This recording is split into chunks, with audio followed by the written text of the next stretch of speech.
ഇയാളെക്കാൾ കൂടുതൽ ഓതും. മത്സരമായിരുന്നു, അങ്ങോട്ട് കേട്ടു. മൂപ്പര് ഒന്നോതിയാ മൂപ്പര് രണ്ടോതും. അങ്ങനെയായിരുന്നു കണക്ക്. എന്നിട്ടോ ഇയാൾ ഏതാണ് ഈ സംഭവം? പിണറായി വിജയന്റെ ജാഥ കാസർഗോഡ് അച്യുതാനന്ദനെ അട്ടിമറിക്കാൻ തിരുവനന്തപുരത്തേക്ക്. ആ ജാഥയുടെ തുടക്കം മുള്ളൂക്കര സഖാവിന്റെ പ്രസംഗം. ഞാൻ ഇത്തവണ ഹജ്ജിന് പോകണമെന്ന് തീരുമാനിച്ചതായിരുന്നു, പക്ഷെ എനിക്ക് സാധിച്ചില്ല. പക്ഷെ എന്റെ സങ്കടം മാറിയത് ഇത് കണ്ടപ്പോഴാണ്, ഈ സമ്മേളനത്തിൽ പങ്കെടുത്തപ്പോഴാണ്. നഊദുബില്ല, ഈ ചരക്കിനൊക്കെ സ്റ്റേജ് കുത്തിരിപ്പിച്ച സ്റ്റേജ് കത്തിപ്പോകൂടോ? ഞാരെവിടെ പഠിപ്പിക്കണത്? ഈ ജാതി ഈ വണ്ണത്തിലല്ല, അതിലും വണ്ണത്തിൽ തലയിൽ കെട്ടുകെട്ടി വന്ന് ഈ സമുദായത്തെ തകർക്കാൻ വന്ന നൂറുകണക്കിന് ആളുകളെ കണ്ടിട്ടാണ് 60 കൊല്ലക്കാലം ഇന്ത്യൻ യൂണിയൻ മുസ്ലിം ലീഗ് ഇവിടെ പിടിച്ചു നിൽക്കുന്നത്. ഈ ജാതി കപട വേഷധാരികളെ, സമുദായത്തിന് അപമാനമുണ്ടാക്കാൻ വരുന്നവരെ, സമുദായത്തെ തെറ്റായ വഴികളിലേക്ക് നയിക്കുന്നവരെ. എന്നിട്ട് പറയാണ് മുസ്ലിയാക്കന്മാർക്ക് ക്ഷേമനിധി ഏർപ്പാട് ചെയ്ത മഹാപ്രതിഭകൾ ഇല്ലേ, മഹാപ്രതിഭകൾ. ഞാൻ ചോദിക്കട്ടെ, ഈ സമിതിയുടെ അടിസ്ഥാനപരമായി ഈ സമിതി മുസ്ലിങ്ങളോട് പറയുന്ന ചില കാര്യങ്ങളുണ്ട്. നിങ്ങളത് വായിച്ചിരുന്നെങ്കിൽ നിങ്ങൾ പറയില്ലായിരുന്നു, വേദിയിൽ അങ്ങനെ പ്രസംഗിക്കില്ലായിരുന്നു. എന്താ പറഞ്ഞത്? 6 ലക്ഷം കോടി വഖഫ് സ്വത്ത് ഇന്ത്യയുടെ മണ്ണിൽ അന്യാധീനപ്പെട്ട് കിടക്കുന്നു. അതിൽ 3 ലക്ഷത്തോളം വരുന്ന 3 ലക്ഷം കോടിയോളം പശ്ചിമ ബംഗാളിൽ മാത്രം. അറിയോ സഖാവേ? എന്നിട്ട് പറയുന്നു ഇതിന്റെ റേറ്റ് പേപ്പർ വാല്യൂ എന്നാണ്. എന്താ ഈ പേപ്പർ വാല്യൂ? ഇവിടുത്തെ KSRTC ബസ് ഓടി തളർന്നാൽ നമ്മളത് വിൽക്കാൻ തീരുമാനിക്കും, ഗവൺമെന്റ് വിൽക്കാൻ തീരുമാനിക്കും. വിൽക്കാൻ തീരുമാനിക്കുമ്പോ KSRTC ബസിന്റെ വില 1 രൂപയാണ്. 1 രൂപ, 100 പൈസ എന്ന് പറയുന്ന 1 രൂപ. ഈ 1 രൂപയാണ് KSRTC ബസിന്റെ വില എന്ന് വെച്ചാൽ അതാണ് അതിന്റെ റേറ്റ്. ആടുന്ന തുടങ്ങുക, പിന്നെ 10 വിളിക്കും, 100 വിളിക്കും. 16 വർഷമായി കേരളത്തിലെ KSRTC ബസ്സുകൾ ഏറ്റവും കുറഞ്ഞ വിലക്ക് ലേലം ചെയ്തു പോയത് 2,60,000. ഇന്നത്തെ പേപ്പർ വാല്യൂ 1 രൂപ എന്ന് പറഞ്ഞാൽ അതിന്റെ മിനിമം വാല്യൂ എന്ന് പറയുന്നത് 2,60,000 അതിന്റെ മുകളിലൊക്കെ പോയിട്ടുണ്ട്, 4 വരെ പോയിട്ടുണ്ട്. പക്ഷേ നമുക്ക് മിനിമം കൂട്ടാം 2,60,000. 6 ലക്ഷം കോടി രൂപയുടെ പേപ്പർ വാല്യൂ വെച്ച് കൂട്ടിയാൽ, ഈ മിനിമം കോസ്റ്റ് വെച്ച് കൂട്ടിയാൽ എത്ര കോടി വരും സഖാവേ? ഈ ആയുസ്സിൽ എണ്ണി തീർക്കാനാവാത്ത സംഖ്യ. അത് ആയുസ്സിൽ എണ്ണി തീർക്കാനാവാത്ത അത്ര സെക്കൻഡുകൾ നമ്മളുടെ ജീവിതത്തിൽ ഉണ്ടാവില്ല. അത്ര വലിയ സംഖ്യ. ഇന്ത്യയിലെ മുസ്ലിങ്ങളെ രക്ഷിക്കാൻ ഇവിടുത്തെ ഒരു ഗവൺമെന്റിന് പണം വേണ്ട. ഗുജറാത്തിലെ, ഉത്തർപ്രദേശിലെ, പശ്ചിമ ബംഗാളിലെ, ഡൽഹിയിലെ, മഹാരാഷ്ട്രയിലെ അവിടുത്തെ വഖഫ് സ്വത്തുകൾ അവർക്ക് തിരിച്ചു കൊടുത്താൽ മതി. അതിന്റെ വരുമാനം മാത്രം മതി. ഗവൺമെന്റിന്റെ ഖജനാവിലുള്ളതിനേക്കാൾ, ആ സ്റ്റേറ്റുകളിലെ ഖജനാവുകളിലുള്ളതിനേക്കാൾ പണം അവിടുത്തെ വഖഫ് സ്വത്തുകളിൽ ഉണ്ട്. പറയുന്നത് സച്ചാർ കമ്മീഷൻ റിപ്പോർട്ട്. ഇതിൽ ഏറ്റവും കൂടുതൽ വഖഫ് സ്വത്തുകൾ അന്യാധീനപ്പെട്ട് കിടക്കുന്നത് ബംഗാളിൽ. ഏറ്റവും കുറവോ മഹാദ്രോഹികളായ ലീഗുകാരുള്ള കേരളത്തിൽ. അവിടെയാണ് ഏറ്റവും കുറവ്. ഇവിടെ ഏറ്റവും കൂടുതൽ നിന്റെ സ്വർഗഭൂമിയായ ബംഗാളിൽ. ഈ വഖഫ് സ്വത്ത് അവിടുത്തെ മുസ്ലിങ്ങൾക്ക് തിരിച്ചു കൊടുക്കാവുന്ന എന്തെങ്കിലും ഒരു ഏർപ്പാട് അവിടെ പോയി ഒരു സെമിനാർ നടത്തി നിങ്ങൾ പറയോ? ഇന്ത്യയിൽ ഏറ്റവും കൂടുതൽ മുസ്ലിങ്ങൾ സേഫ് ആണെന്നും സാമൂഹ്യവും സാമ്പത്തികവും രാഷ്ട്രീയവും മതപരവുമായി അവർ മികച്ചു നിൽക്കുന്ന സ്റ്റേറ്റ് എന്ന് സച്ചാർ കമ്മീഷൻ റിപ്പോർട്ട് സർട്ടിഫിക്കറ്റ് നൽകിയ ഇവിടെ തന്നെ വേണോ ഈ മാമാങ്കം? സച്ചാർ കമ്മീഷൻ റിപ്പോർട്ടിന്റെ വെളിച്ചത്തിൽ ഏറ്റവും കൂടുതൽ മുസ്ലിങ്ങൾ മുൻപന്തിയിൽ നിൽക്കുന്ന മലബാറിൽ തന്നെ വേണോ ഈ മാമാങ്കം? കൊല്ലത്തെങ്കിലും മിനിമം വെച്ചൂടെ? തിരുവനന്തപുരത്തെങ്കിലും മിനിമം വെച്ചൂടെ? ആലപ്പുഴയിലെങ്കിലും മിനിമം വെച്ചൂടെ?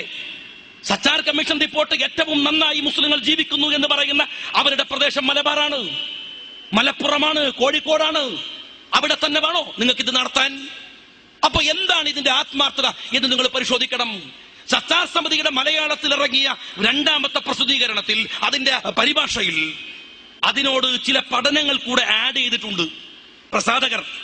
അതിലൊന്ന് മില്ലി ഗസറ്റ് നടത്തിയിരുന്ന സച്ചാർ സമിതിയുടെ വെളിച്ചത്തിൽ നടത്തിയ അന്വേഷണമാണ്.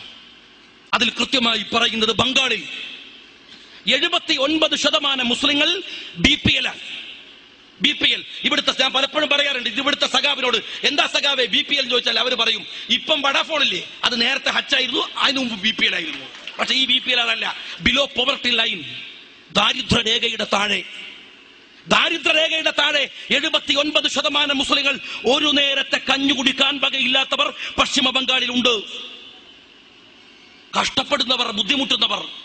ബംഗാളിനെ കുറിച്ച് ഒരു ചിത്രം എത്രയോ വർഷം മുമ്പ് മലയാളത്തിലെ ഒരു പ്രസിദ്ധീകരണത്തിൽ ഉണ്ടായിരുന്നു. മലയാളത്തിലെ ഒരു ജേർണലിസ്റ്റ് 86 വയസ്സുള്ള അബ്ദുറഹിമാൻ സാഹിബ് എന്ന് പറയുന്ന ഒരു മനുഷ്യനെ കൽക്കത്ത നഗരത്തിൽ വെച്ച് ഇന്റർവ്യൂ ചെയ്യുകയാണ്. ഇയാളോട് പോയിട്ട് ചോദിക്കുകയാണ്, അദ്ദേഹം ഈ മനുഷ്യൻ വലിച്ചു കൊണ്ടുപോകുന്ന റിക്ഷകളുടെ അടുത്തങ്ങനെ ഇരിക്കുകയാണ്.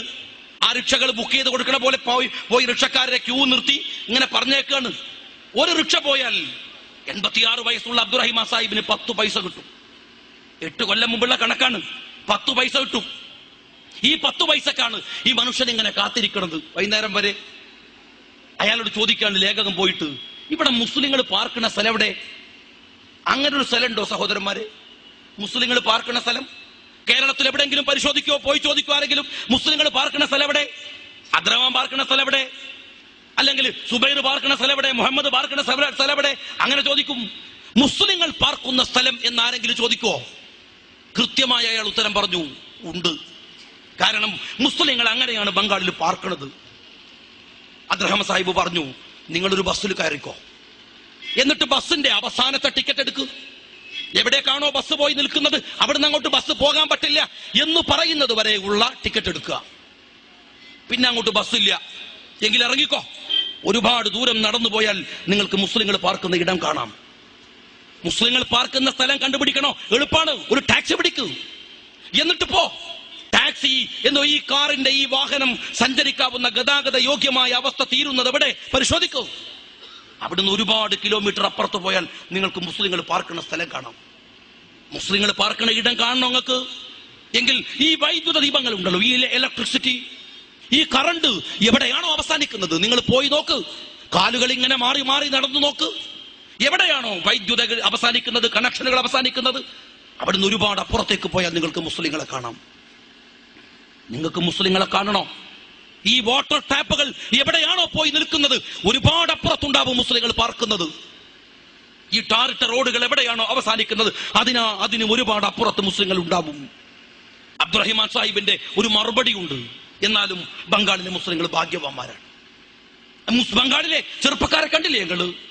വണ്ടി വലിക്കുന്ന മനുഷ്യനെ വലിച്ചു കൊണ്ടുപോകുന്ന റിക്ഷയുടെ ഡ്രൈവർമാരെ കാട്ടിട്ട് പറയാൻ കണ്ടില്ലേ? ഇവർ ഭാഗ്യവാന്മാരായ ചെറുപ്പക്കാർ. ഇവർക്ക് വാർദ്ധക്യ സഹജമായി ഒരിക്കലും അവരുടെ തലമുടി നരക്കില്ല. അവർക്ക് അവരുടെ കവിളുകൾ തൊലികൾ ചുളുങ്ങില്ല. അവർക്കൊരിക്കലും വാർദ്ധക്യ സഹജമായി അവരുടെ കണ്ണിന്റെ കാഴ്ച പോവില്ല. അവരുടെ പല്ല് കൊഴിയില്ല. അവർക്കൊരു കുഴപ്പമുണ്ടാവില്ല. എന്തെന്നാൽ 10-35 വയസ്സാവുമ്പോഴേക്കും അവർ ചോര തുപ്പി മരിച്ചു പോകും. അബ്ദുറഹിമാൻ സാഹിബ് 8 വർഷം മുമ്പ് കേരളത്തിലെ ഒരു പത്രപ്രവർത്തകരോട് നടത്തിയ അഭിമുഖമാണിത്. നന്ദിഗ്രാമിലേക്ക് മുസ്ലിം ലീഗിന്റെ പ്രതിനിധി സംഘത്തിന്റെ കൂടെ പോകുമ്പോ ഈ ഒരു ചിത്രമുണ്ടായിരുന്നു ഞങ്ങളുടെ മനസ്സിൽ. കൽക്കത്ത എയർപോർട്ടിൽ വന്നിറങ്ങിയപ്പോൾ, ഡൽഹിയിൽ നിന്ന് കൽക്കത്തയിൽ വന്നിറങ്ങി, ഞാൻ ഒരു വേള അന്തിച്ചു പോയി. ഒരുപക്ഷെ ഇന്ത്യയിലെ ഏറ്റവും നല്ല എയർപോർട്ടുകളിൽ ഒന്നാണ് കൽക്കത്ത എയർപോർട്ട്. ഏറ്റവും നല്ല എയർപോർട്ടുകളിൽ ഒന്ന്, ഏറ്റവും മോഡേൺ ആയിട്ടുള്ള, ഏറ്റവും ഗംഭീരമായിട്ടുള്ള ഒരു എയർപോർട്ട്. ഞാൻ കരുതി ഈ കൽക്കത്തയെ കുറിച്ച്, ബംഗാളിനെ കുറിച്ച് എഴുതിയതും വായിച്ചതും ഒക്കെ തെറ്റാണോ? സൂചനകളാണല്ലോ ലഭിക്കുന്നത്. അങ്ങനെ ഇറങ്ങി കൽക്കത്ത എയർപോർട്ടിൽ നിന്ന് ഇറങ്ങി ഒരു 20 മീറ്റർ പോയിട്ടില്ല, അപ്പോഴേക്കും തുടങ്ങി ദുസ്സഹമായ ചീഞ്ഞുനാറ്റം. അപ്പോഴേക്കും റോഡുകളിലെ കുണ്ടും കുടിയും പ്രകടമായി. രാത്രിയിലാണ് ഞങ്ങൾ കൽക്കത്തയിൽ ഇറങ്ങുന്നത്. ഞാൻ ചോദിച്ചു, എന്താ ഇതിങ്ങനെ? അവിടെ ഞങ്ങളുടെ കൂടെ ഉണ്ടായിരുന്ന ഷെരീഫിനോടും അതുപോലെ തന്നെ അവിടെ ഞങ്ങൾക്ക് ഇതൊക്കെ കാണിച്ചു തരാൻ മുസ്ലിം യൂത്ത് ലീഗിന്റെ അവിടുത്തെ സംസ്ഥാന ഭാരവാഹി ഒക്കെ ആയിട്ടുള്ള മുസ്ലിം യൂത്ത് ലീഗ് പ്രവർത്തകന്മാരായിട്ടുള്ള ആളുകളോട് ഞങ്ങൾ ചോദിച്ചു, എന്താണ് ഈ സാബിത്തിനോടൊക്കെ ചോദിച്ചു. അവർ പറഞ്ഞു, ഇരിക്കട്ടെ, നിങ്ങൾ പോയി കിടന്നുറങ്ങ്, രാവിലെ വാ, നമുക്ക് ഇവിടെ ഒന്ന് കാണാം, കൽക്കത്ത നഗരം നമുക്ക് കാണാം. അങ്ങനെ തൊട്ടു പിറ്റേ ദിവസം ഞങ്ങൾ രാവിലെ തന്നെ എഴുന്നേറ്റ് ഈ ഭാഗത്തേക്ക് വന്നു.